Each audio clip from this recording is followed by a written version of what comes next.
Hello, everyone. I suggest we start now and then other participants will join as we go.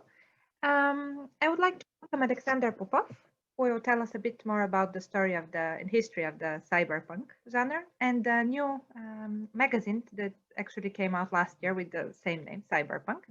Alexander is one of the contributors of the very legendary magazine Shadowdance, which deals with science fiction and fantasy. He is also doing a PhD in computer linguistics, or maybe has already finished. He will tell us in a second.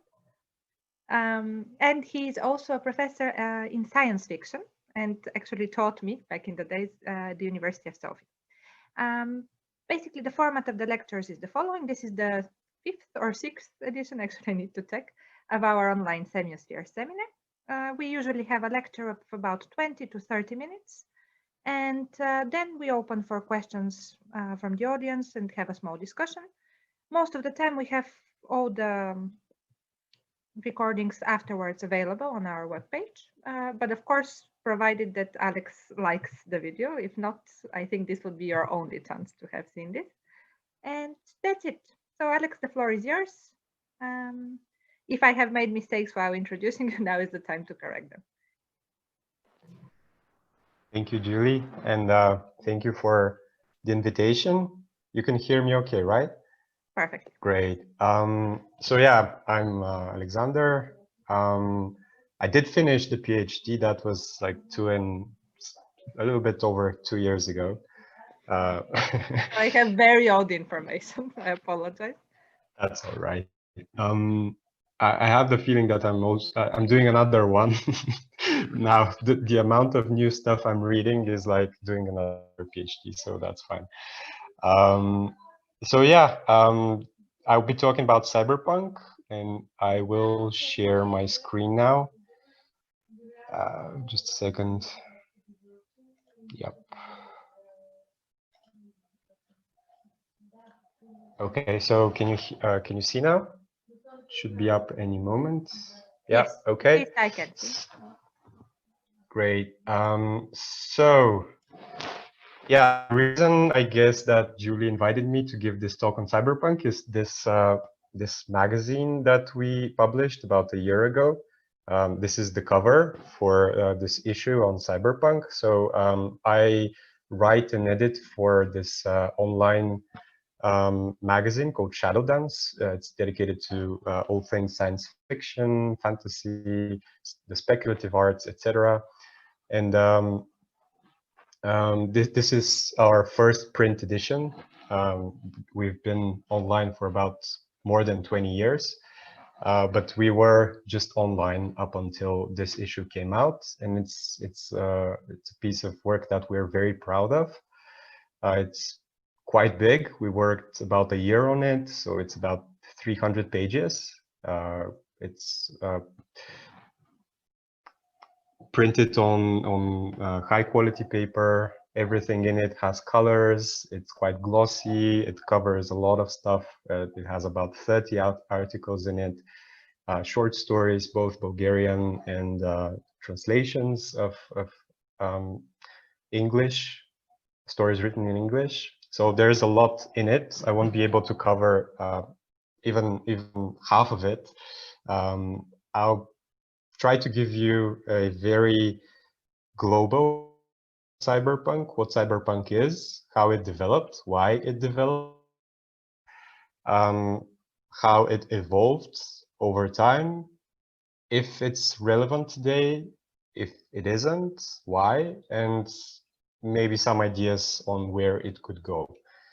And you might have noticed, if you are into science fiction, for example, that in the last few years there's been an upsurge of different works of art which are cyberpunkish or cyberpunk adjacent. So those are movies, the new Blade Runner, Alita, adaptations of Ghost in the Shell, whatnot. And there's this very much hyped game which just came out, Cyberpunk 2077. That was a main driver of the hype. So this is one of the reasons we chose to write on cyberpunk, because it seems like it's relevant again today, about almost 40 years after it became a thing, but also because in itself it's a very interesting genre, practice, aesthetics, whatever, however you want to call it. And since this is a program in semiotics, I think it's an interesting case study because it is it's very fluent and very capable of appearing in different semiotic transformations, being hybridized with different other genres, aesthetics, etc. So what I will be showing you, let me just, yeah, I'll be showing you a version of this presentation that we gave a couple of months ago at the Sofia Game Night event. So it's a bit modified from it. And what you see on this slide is a part of an illustration from the magazine, one of the illustrations to a short story by Willem Gibson, and it's done by a Bulgarian artist from Ismail Ingeunglu, who is very talented. So we have a lot of artists represented in the issue as well. They did a great work on it. And this is basically the topic of one of the topics that are very much prominent in cyberpunk, so-called high-tech, low-life. And it encapsulates a lot of what cyberpunk is about. It's about very advanced technology, which is nevertheless mostly used and seen from the point of view of the so-called low life, or in other words, people who don't have that much power, who are not very well paid, people who are often criminals like hackers or even paid assassins, drug dealers, whatnot. So there is this dialectic of the use of technology and access to technology and the adaptations of technology in cyberpunk. So I want to apologize in advance for the aesthetics of this slide. If it causes you your brain to twitch or something, don't worry. I don't have much text-heavy slides. It's mostly pictures. But in the beginning, I want to give you some ideas in general where cyberpunk comes from, what are the generic roots of cyberpunk, that is what other genres it builds on, what kinds of aesthetics it takes from elsewhere, what were the political and economic conditions that somehow allowed cyberpunk to appear at that historical moment, and what kinds of visual anchors it borrows from other places, works of art, etc. So cyberpunk appeared in the early 80s, and that was an interesting period in terms of what was happening, because about that period, huge transformations were going on in the USA, in Europe. Reagan was starting his neoliberal revolution, which is called that in hindsight, of course. Thatcher in the UK as well. So this was a time when the social safety nets were, they were experiencing deep cuts, and also there were deep cuts for the corporations. So also crime was spiking. So it was a time of anxiety in society. It was, of course, a bit what cyberpunk took from this moment of anxiety was a bit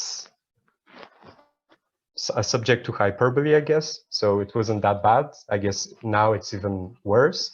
But at that point, it was something new, something destabilizing the historical moment, the development of society. So in addition to that, people were worried that corporations would take over, that technology would take over, that people would lose their jobs or they would become cogs in the machine, all that. Of course, these were just the beginnings of what has now become fully blown, I guess, corporate world, and technology is much much more penetrating in all aspects of everyday life.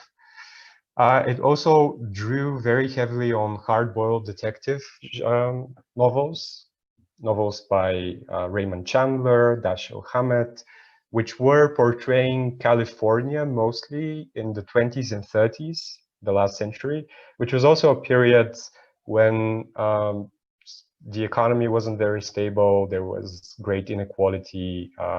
Crime was again spiking. So this dark view of the city, society, of human nature even, this was something that cyberpunk drew on, and it adapted it into this new genre where the detective is somehow kept as the protagonist, but sometimes instead of a detective, you have a hacker. And also film noir was a very big influence. Film noir is the Hollywood interpretations of these novels by the writers like Chandler, Hammett, etc. So these weird angles for the shots, the play of darkness and light, the different figures of the detective, of the femme fatale, etc. All of this you can see in a lot of cyberpunk. For example, Blade Runner, it's very, very heavily influenced by film noir. It's also, I would say, influenced by some romantic, chivalric even narratives where you have the knight who wanders and is looking for something like the Holy Grail and has to overcome obstacles, and maybe there's, say, a fortress or an enchanted forest that he has to navigate. So this is more connected to the figure of the hacker who has to either take down a digital fortress. Sometimes they even go into orbital fortresses where they, like in Neuromancer, the most famous novel in cyberpunk. I'll talk about it in a minute. And also Japan was a very big influence. So most of the urban aesthetics of cyberpunk is based on Tokyo, with the urban density, with the abundance of advertisements, with the lights, just this future shock and this mass of people. All of this you can see in many cyberpunk works of art. So yeah, and finally, it was a literary movement. That is, these writers were trying to find their own place, their own niche in science fiction, because, and that's why they were rebelling against the old science fiction. They were portraying themselves as innovators, that they were doing something radically new, which was true in some senses, in other it was not.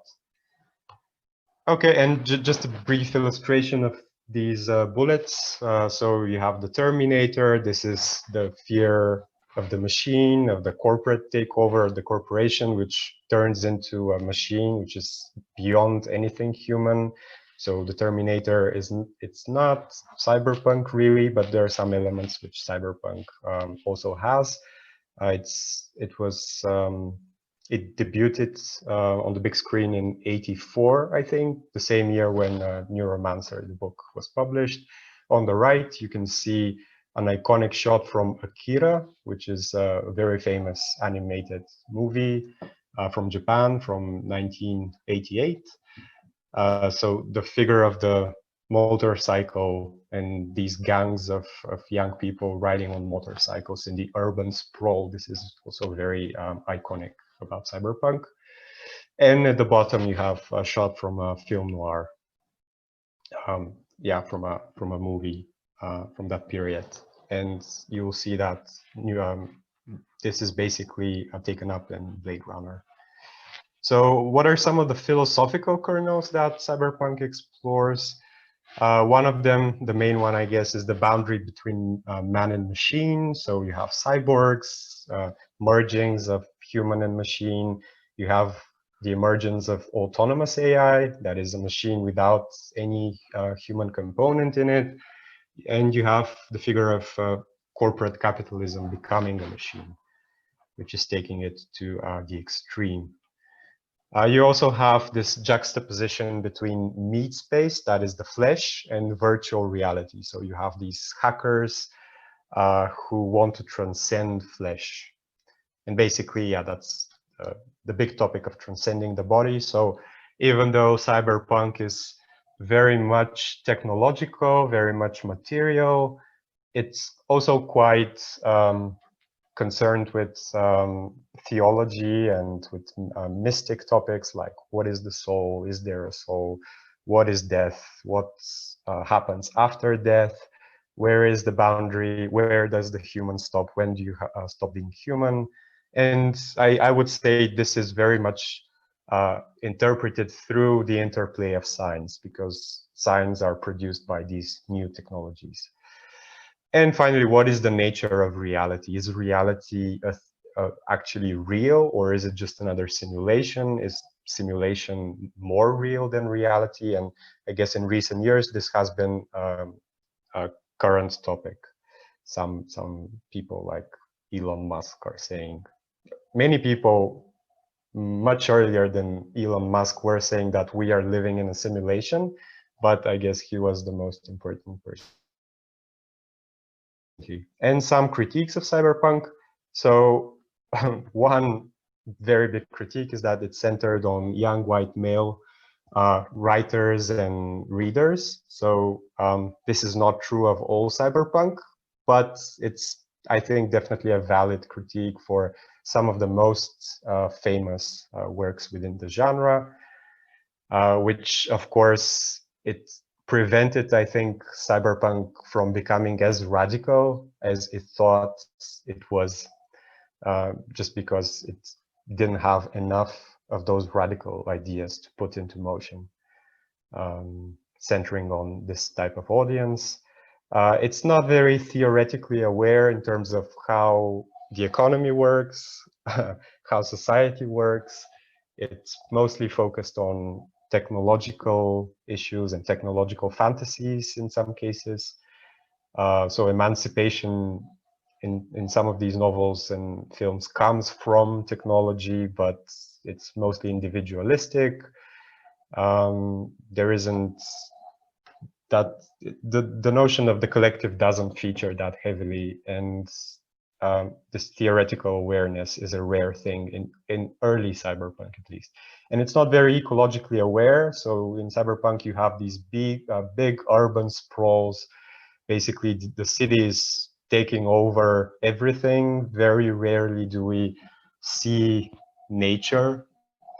We often go into space, but very rarely go into forests and seas and whatnot. And from the current point of view, this is obviously not a very useful thing to have, because technology, maybe that wasn't as obvious in the 80s, but it's very obvious now. And it's very easily commodifiable. So by the mid 90s, I guess, cyberpunk was becoming a formula for selling stuff. So the same plots were being recycled, and much of cyberpunk was drained out of its sort of radical promise. And many of the original cyberpunks actually denounced that label. They didn't want to be called cyberpunks anymore. But then there were some other innovations in the 90s and after that in the next century. So just very quickly, I'll go through some books which appeared in that 30 to 40 years period. So we have Donna Haraway's 85, I think, the Cyborg Manifesto, which used the figure of the cyborg for very different purposes, much more emancipatory purposes, no longer a figure to transcend the body, but rather to return to the body and rethink the body and rethink race, gender, species, etc. Then in the 90s, you have this novel, Red Spider, White Web by Misha Noga, I think is the name, who is a Native American writer, and also some of the protagonists are Native Americans. So this is a counterpoint to one of the critiques I mentioned. We also have The Diamond Age and some other novels by Neil Stevenson. So this is an example of what has been called post-cyberpunk, which is, I guess, a little bit more technically sophisticated, economically sophisticated. Neil Stevenson is mostly a libertarian, but he has very interesting critiques of modern capitalism. So, and one thing I forgot to mention is that actually the early cyberpunk writers, like William Gibson, who is the biggest one, weren't very technically literate. They didn't really know very well how computers worked. They basically were sensing that something was changing in technology and in society, and they put it into a certain aesthetics. And they were very influential, including on people like computer engineers who like then invented a lot of what we today take for granted in terms of web technologies, etc. Then also in the 90s, you have this series of novels by Ken Mccloud, who gives us a cyberpunk story, which is written from a leftist perspective in terms of political orientation. So this is with regards to the theoretical awareness of the genre. Not surprisingly, this novel wasn't super popular, but I guess it was quite popular amongst people on the left political spectrum. Then you have Jeff Ryman, who wrote, for example, this novel Air, which is about a nation in Asia which is trying to resist modern capitalism, globalization, the internet. So you do have this kind of, and this is a bit newer. This is from 2005, I think. You have something called Salvage Punk, which is a new hybrid genre, and this is a book that theorizes salvage punk. The idea in salvage punk, you might have heard about stuff like steampunk, for example, which builds on the template of cyberpunk. Steampunk is a like cyberpunk, but back in the past, in the Victorian past, you have steam engines, etc. Salvage punk is saying all that stuff isn't radical enough. So we have to salvage what is left of the world after the apocalypse. We have to take all these objects and find other uses for them, use them better, use them in a more just way even. So this isn't like a big genre or anything. There's just a bunch of novels and movies that you can call salvage punk, but it's an interesting development.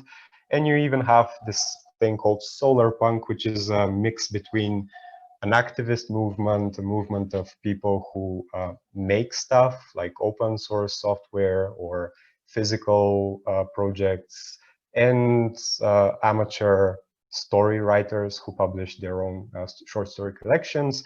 So basically, solar punk is the opposite of cyberpunk. Instead of dark, neon lit cities, you have light, you have sustainable cities, you have green, greenery. Yeah, it's a vision, a more hopeful vision for the future. And very importantly, it's oriented towards actually going out in the world and doing stuff and involving diverse coalitions of people.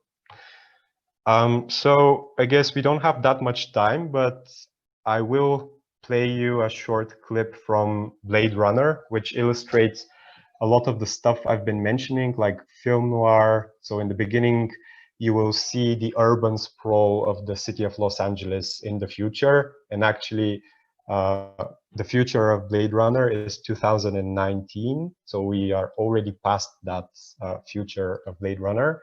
You will see that urban sprawl, which is taking over everything. You will see the cities, the streets of the city, what they look like, how multicultural that city is. And at the end, maybe we can finish with that, you will see this very famous dialogue between Rick Deckard, played by Harrison Ford, and one of the replicants, the artificial people, played by, I forget the name, I'm going to shoot myself, but nevertheless, played by this great actor. So this is a wonderful dialogue which illustrates it illustrates exactly this dialectic between man and machine, and how actually the machine could be the one that will transcend the human and go into the divine. So I'm just going to, Rutger Hauer is the actor. So I'm just going to play it. It's like 4 minutes or something. And I guess we will finish after that because yeah, we don't have that much time. So let me know if you don't hear the sound.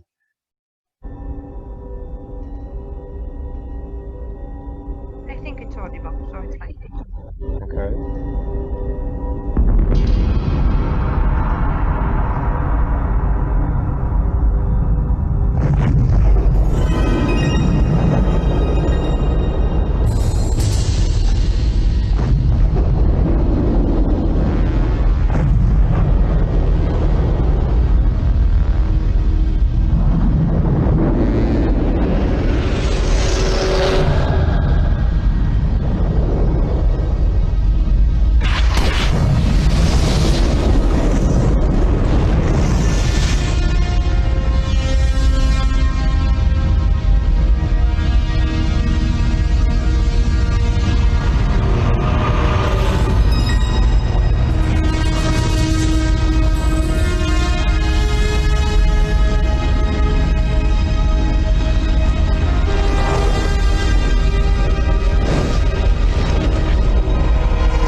A new life awaits you in the off-world colonies. The chance to begin again in a golden land of opportunity and adventure.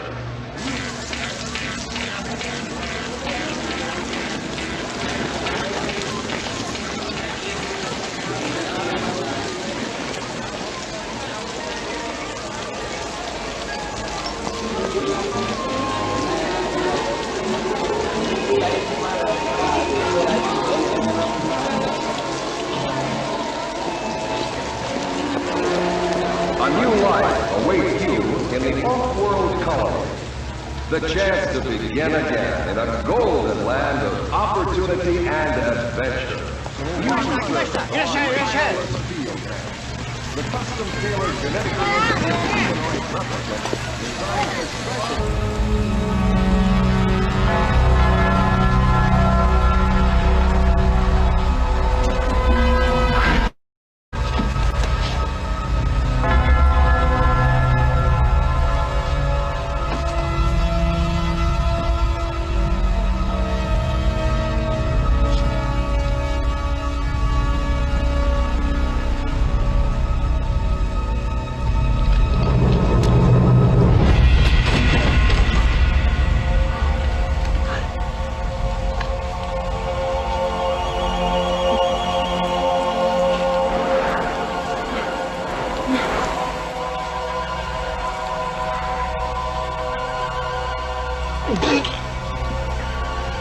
Quite an experience to live in fear, isn't it?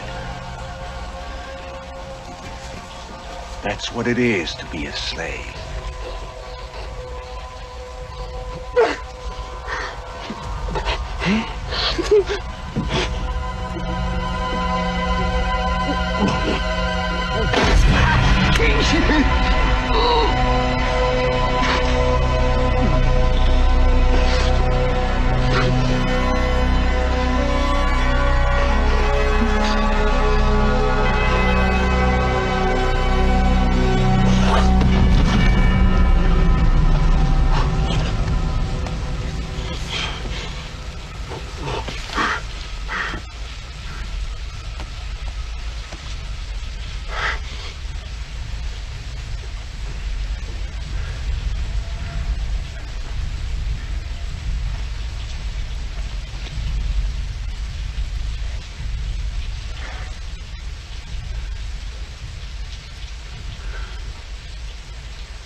I've seen things you people wouldn't believe. Attack ships on fire off the shoulder of Orion. I watched sea beams glitter in the dark near the 10-house gate.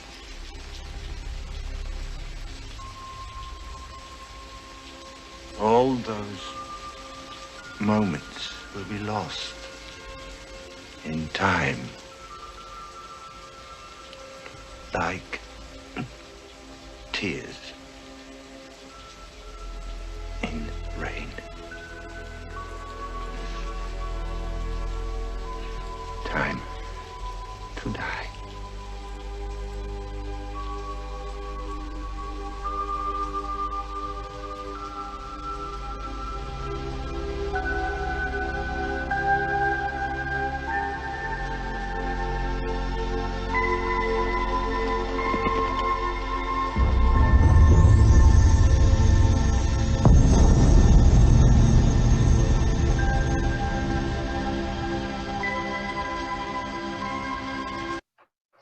Okay, so that was my scenes from Blade Runner.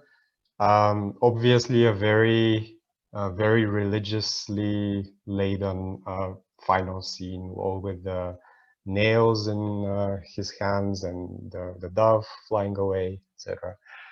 And this is one of the illustrations that we have in the magazine for the sequel to Blade Runner, which came out in 2017.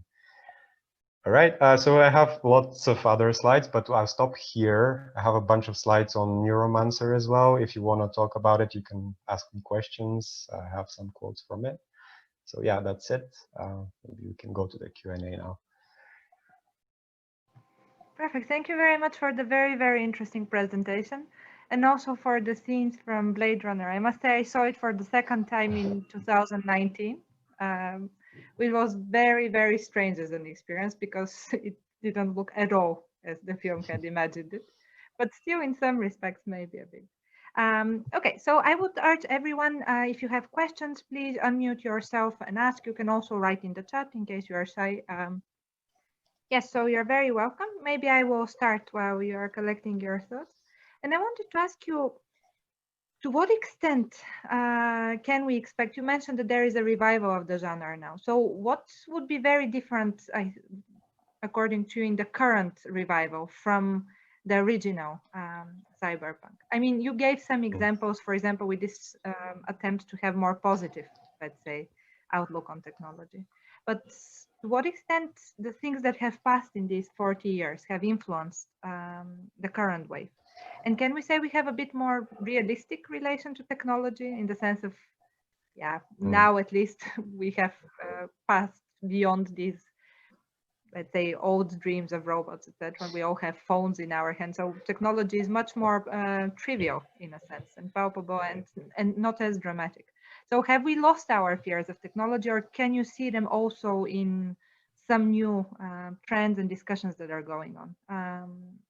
So yeah, this is my first question, and then I will also urge everyone else to ask things. And I also have more questions, but we'll shut up for the moment. Thank you for the question. Yeah, so lots of things have changed. As you yourself said, that world of Blade Runner that imagined 2019 doesn't look anything like anything that we have now.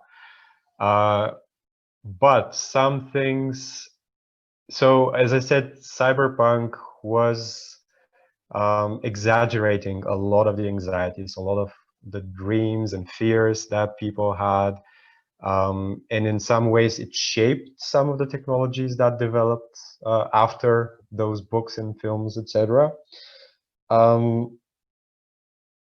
And in terms of the visuals, definitely things haven't turned out this way. But I think many things that were hyperbolized, that were, for example, the advertisements, which, as you saw in the Blade Runner clip, they were everywhere in the city of LA, like huge skyscrapers laden with ads, holograms, whatnot. We don't have that today, but we do have ubiquitous ads in our phones, in our browsers, ads that collect our data. So for example, in Blade 9, the sequel, you have this giant hologram girl who basically kind of talks to the protagonists. Not really, but there is something like an interaction going on between them. And again, this is this gigantic, blown out of proportion image of the ads, which we don't have in our world, but we have a tiny thing which is everywhere with us, which basically is doing the same thing. It's always stuck on us like a parasite. It's following us everywhere. So I think, you know, Cyberpunk does this thing. It doesn't get it in material terms, what exactly will happen, but it gets it in allegorical terms, in metaphorical terms. So it is, in some sense, accurate, even though taking a lot of artistic license. Definitely our relation to technology, I think, has matured, and this is reflected in modern cyberpunk works. There is, for example, a very good TV series called Mr. Robot, which wrapped up about a year ago. And especially its first 2 seasons, I think, they're very much cyberpunk without this aesthetics of the neon, the noir, etc. And it's very much more accurate in terms of how it gets technology and what technology is doing to us. And I think also the ecological theme is very much more prominent. For example, in the new Blade Runner, we actually go outside of the city of Los Angeles. We go to garbage dumps. We see that everything is taken over by garbage or by farms for growing food, because most of the food is, we're not able to grow most of the things that we were able to grow. So you have these vast farms which grow just one thing. You have water. There is like the end of the movie is basically drowned in water, which is again topical to our current moment. And I guess, yeah, I'll stop with that. There is so much more to say, but let's see if there are any other questions. Yes, also, if people are shy, you can also ask your question in Bulgarian, by the way. You can also write in the chat. Otherwise, I'll ask my horrible question, was Harrison Ford a replicant or not? But nobody knows. that remains a mystery. I wanted to ask you something also, because you mentioned about the magazine, and you mentioned that you have translated a lot of stuff from English. To what extent is cyberpunk a Western genre? So we saw in your presentation that there is a lot of influence from Japan. We also saw some works coming from there in terms of images and imaginaries. But is it has it managed to globalize? So do we have cyberpunk from other countries? Have there been attempts to do Bulgarian cyberpunk, for example? Or is it very much an Anglo-Saxon genre? So yeah, what we mostly know as cyberpunk is predominantly Western, American-centric mostly.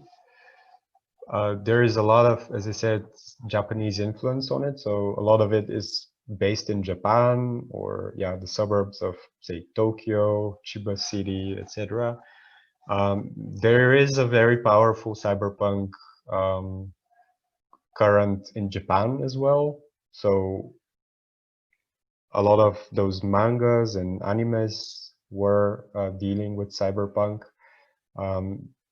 If you take Akira, for example, the movie, and also the manga, it has a lot of those visual cues that we are used to when we think of cyberpunk, but the questions it explores are somewhat different. So, for example, Akira is dealing with the trauma from the bombs which fell on Japan. So yeah, also the role of the military and government, those kinds of things. There is, if you read the magazine, there is an article in there which focuses on Eastern European cyberpunk. So we put forward the hypothesis that there is such a thing as Eastern European cyberpunk. So even if you think about Victor Pelevin, for example, to take a very famous writer from Russia, and a very popular one, I mean that he's writing kind of popular novels. It's not high literature. Some of his novels, definitely cyberpunk-ish or cyberpunk adjacent. He has holograms, he has a novel on the advertising industry, he has literal cyberpunk where people are living in simulations. I don't remember the exact title of the novel, but in Bulgarian it was something of the Zukarbrini. And Zukarbrini is like a hybrid word taking the name of Mark Zuckerberg and Sergey Brin. So like he's obviously also interested in that. There's other Russian writers who were writing cyberpunk and are writing and quite influential. And there is a Bulgarian cyberpunk writer. He's called Ivan Popov. He has a wonderful novel called Hackers of the Human Souls, Хакери на човешките души in Bulgarian. It's available, the license, it's a free license, and it's also available if you search for it, Хакери на човешките души. I will definitely look for that. It's a great novel. It's actually one of my favorite novels. He is very technically literate. He was, because he died last year, sadly, but he was much more technically literate than most of the cyberpunk writers. The book is great. It obviously draws a lot from cyberpunk, but also it's very aware of what we have here in Bulgaria, in Eastern Europe, geopolitically, just politically, economically, etc. And it's a very peculiar hybrid of genres and geographies. So yeah, I would say cyberpunk is quite malleable to different kinds of interest in different kinds of problems, different questions, different geographies, etc.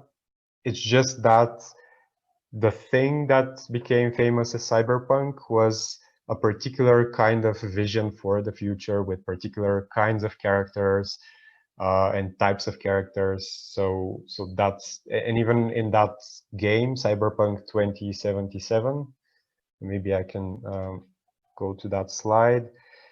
Even in it, I think there's probably some problems with representation and the kinds of focuses that it has, although I haven't played it and probably won't play it, but it's not the most innovative kind of cyberpunk that you can find today. And you have Keanu Reeves in the game. So this is Keanu Reeves, who is also popular for his role in the Matrix movies, which are one of the biggest cyberpunk things in the 90s.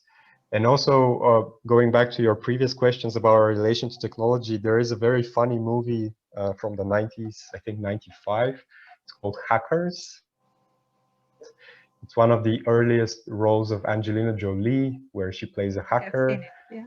It's a very funny movie because the way it portrays the internet and digital technologies is hilarious. It has nothing to do with the actual reality, but it's also a very funny movie, and I'm not saying it in a bad way. It's actually a very fun thing to watch, but it's interesting how the mass public was like most of the people were picturing digital technologies at that point. It wasn't anything remotely connected to what was actually going on. Yeah. Thank you very much. I again invite everyone who has a question, please do not be shy. If not, I will ask. Your only chance of getting rid of me is to intervene yourself. maybe, yeah, until we get some sign, or maybe if people are too shy, I will just ask you 2 more questions, and then I think we can end the discussion. But I just have 2 questions. So the first one of them, you mentioned something that I found very, very interesting. You mentioned that the early cyberpunk writers were actually not very technologically literate. You mentioned this several times, this expression, technologically literate. And yet they influenced the way some technologies were programmed or created. And I find this fascinating. So it was the imagination of technology that actually later on influenced the construction of particular types of technologies. And I was wondering whether you can give us some examples on this, because I think that's absolutely fascinating if that is the case. And my second question was about, because you are teaching science fiction, and I have attended your course, so I know it's a very broad course with very different types of stories and novels that you're looking at. How do other science fiction writers look at cyberpunk as a genre? So what is the attitude towards cyberpunk? Because everything that you show, and also from the, sorry, I think the connection was not that good, but from what you showed, it seems it's more like a popular genre. You mentioned also this term, like a popular type of work of art, not high art. So is this the case indeed, or are there works of cyberpunk that are actually considered high genre and are universally acknowledged by science fiction writers and connoisseurs? So yeah, the first is So how. I of the second question, and maybe it was something about how science fiction writers in general look at cyberpunk, and do they consider it as like a something big, important? Precisely. So is it considered high literature, or is it a bit looked down upon as popular genre? So does it have its like high, very respected, it's very loved, I know. I mean, I have met people who are crazy about Blade Runner and have seen it 100 times. But what is the attitude within science fiction towards this subgenre? Okay, so I'll answer that question first.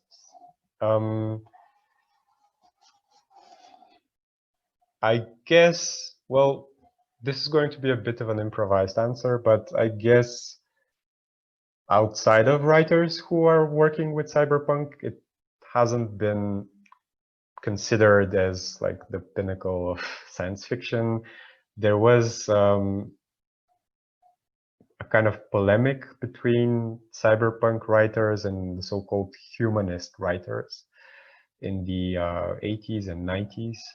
So these were writers who were roughly the same age, and the cyberpunks were saying we should be writing about the new technologies, how they're changing the human, what kinds of possibilities they're opening up, etc., etc.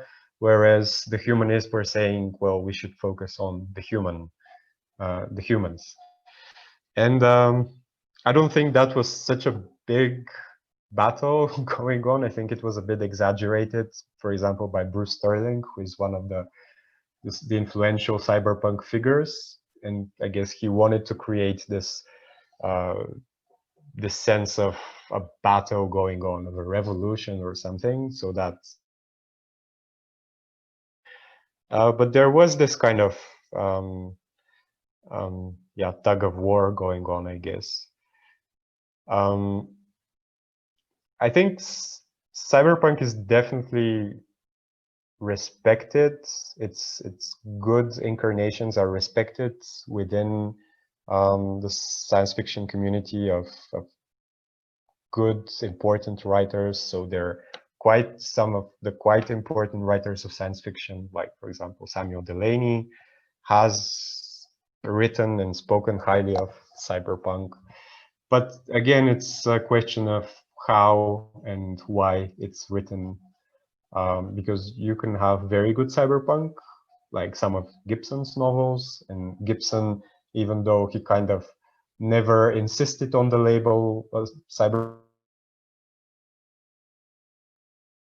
on the cyberpunk aesthetics, he has written some wonderful novels in this century. So there is this novel called Pattern Recognition, which is not, you don't find very much of cyberpunk in it, but in its spirit, I think it's cyberpunk, because it's about globalization, it's about how marketing works, how the market works, how media work. It's about 9/11 a little bit. You have the last novel by Thomas Pynchon, who is like one of the greatest living American authors, and it's called Bleeding Edge. And I think it's quite a bit influenced by the Gibson novel, Pattern Recognition. So I do think that cyberpunk has its place in this sort of, yeah, the canon of important science fiction literature. About the first question, well, so they weren't very technologically literate just because they hadn't had any contact with this technology. Like in '84, when Gibson published his first novel, very few people had personal computers, so there wasn't a way for him to be literate in that technology. But he has written and spoken in interviews that he was observing people and their interactions with technology, or like kids playing or people watching television. In the case of the kids playing an arcade game, that they were entering a sort of other world, which wasn't in the game and it wasn't in their heads alone, but it was something like a blurred, a new world arising out of these two things. And they were inventing on the fly a different reality. And I guess in a sense, this was a big influence on the concept of virtual reality. So, for example, the Matrix, in terms of these lines of code and whatnot, this is very much influenced by Gibson's version of the web, as he calls it, and also the Matrix. He actually calls it the Matrix. So I have some, yeah. So this is the first sentence of Neuromancer. The sky above the port was the color of television tuned to a dead channel. It's like everything has become information. Even outside reality is something like television. And Gibson has said that he thinks of himself as a semiotician of new technology and the changes that it brings to society. So I guess maybe he didn't predict any technologies. It's not like people took literally ideas from his books and implemented them, but rather it shaped the visions and the dreams of young professionals, computer scientists, and you can certainly see it in not just in technologies, but in the way these ideas recur in different films and books and whatnot. And yeah, it leads to the present moment. Was there anything else? Yeah. No, that was everything. We have also a quick comment by Pento, who noted that Gibson in the last decade or so wrote 2 new cyberpunkish novels, quite different from the earlier ones, but sci-fi. Yeah, I did read them. The one from 2014 called The Peripheral is very good. And it's also a return to science fiction for Gibson, to like pure science fiction. It's a very good book. The second one, which wasn't planned as a sequel to The Peripheral, but actually was rewritten as a sequel because around the time Gibson was writing it, Donald Trump was elected as president of the United States, and he said that he wasn't able to modify the novel so that it fits with this new reality that had taken root. And he rewrote it as a sort of a sequel to The Peripheral. I did read it a couple of months ago and I didn't like it. It wasn't that good, which is a thing with Gibson. Usually he has written mostly trilogies up to this point. Usually the first book in the trilogy is very good. Then the latter books are not so good. And we know that there will be a third book in this series as well.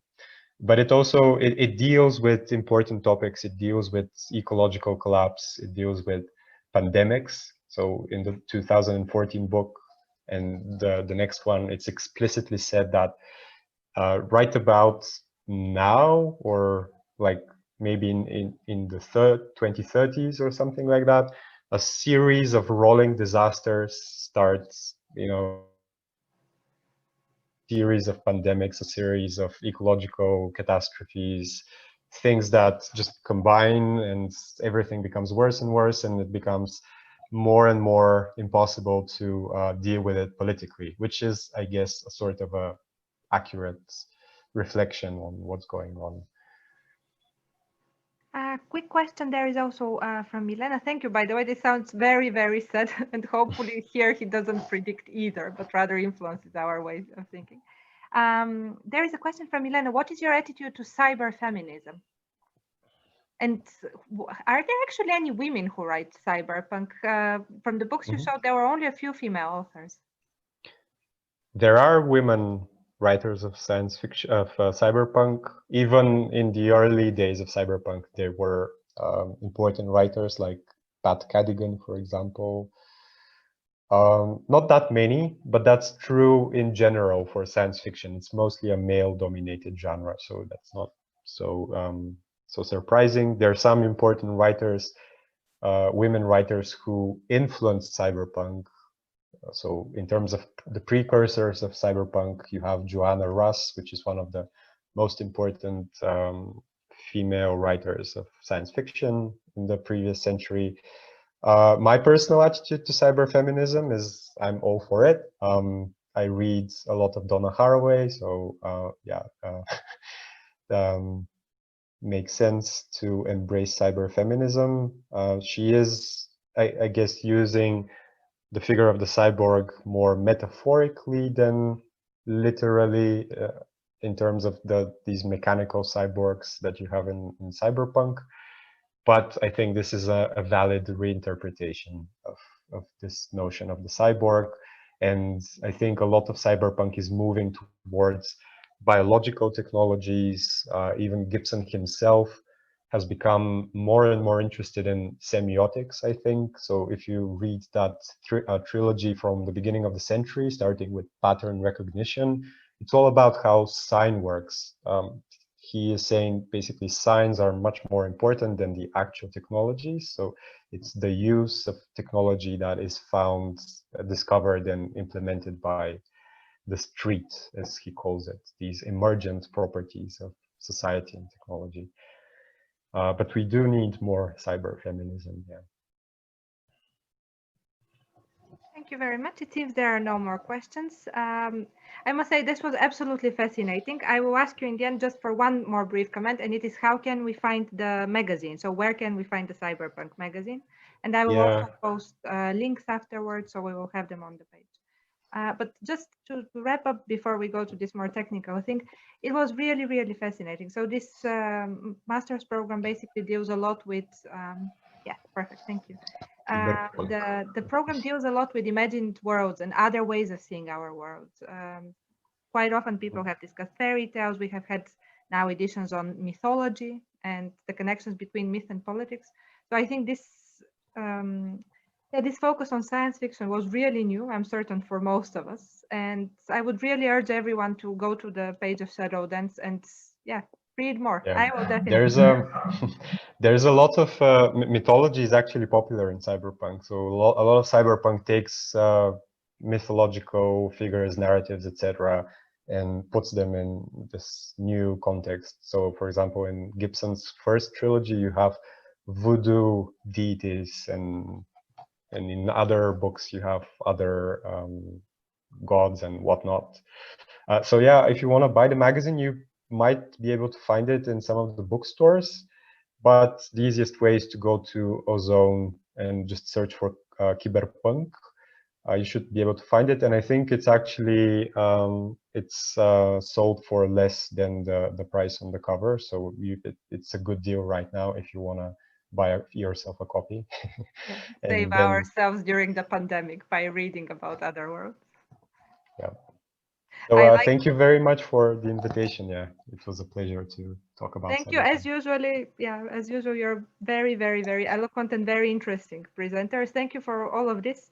I also like the small mistake you made in the chat with Cyberpunk as a genre. Yeah, I also liked it. I think In that actually retrospect. can be the beginning of a whole new genre. Yeah. Thank you very much once again, and yeah, see you at the next edition when we will discuss most probably the semiotic of book covers. But for now, we are all going to read Gibson, and By the Pattern way, Recognition is my now new novel. You mentioned the semiotics of book covers. The designer of the issue of Cyberpunk, Victoria Staikova, she has, I think her master's thesis or something was on the semiotics of science fiction cover art. So if you're interested, and maybe you should put us in touch. I could put you in touch. We can have a second edition of science fiction related. Great, yeah. Great. Thank you very much once again. Goodbye, everyone. And we have also one of the participants, Dilyana, thanking you a lot. Thank you as well. Bye, everyone. Have a nice evening. And let's hope that there won't be a series of pandemics and disasters, but more utopian, not dystopian futures. Bye-bye.